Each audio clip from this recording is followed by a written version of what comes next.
जेव्हा टिकटॉक बंद झाला आणि इन्स्टाची वेळ आली तर मला कॉन्शियसनेस यायला लागलं खूप. तर मी होती फ्लॉश अकॅडमीला स्कूलला नाशिकला ICSE बोर्डला. तर माझा फ्रेंड सर्कल पण तसं होतं की मला कोण कसं जज करेल. मी एकदम असं टिपिकल मराठीमध्ये जर काही केलं तर मला कोण काय बोलेल, साडीवरती व्हिडिओ करू की नको, कारण एज छोटे आहे, लोक काय जज. हा, आणि एक तो ICSE बोर्डवाला जो ऑरा होता ना मला, की एकदम तो जेनझी टाईप. सो मला खूप असं वेगळं वाटायचं. एकदम जी टिपिकल मराठी असते ना ती पण मला समजायची नाही, कारण मला मराठी हा सब्जेक्टच नव्हता. म्हणून मला कळायचं, पण मला असं वाटायचं की मी काही चुकीच्या लाईन्सवर तर नाही व्हिडिओ करत आहे किंवा काय, असं मला ते गोष्टी कळायच्याच नाही.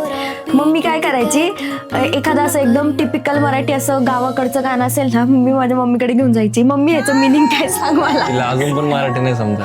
अजून पण मला खूप साऱ्या गोष्टी साई सांगतो, म्हणजे मला नाही ही गोष्ट हे कळत.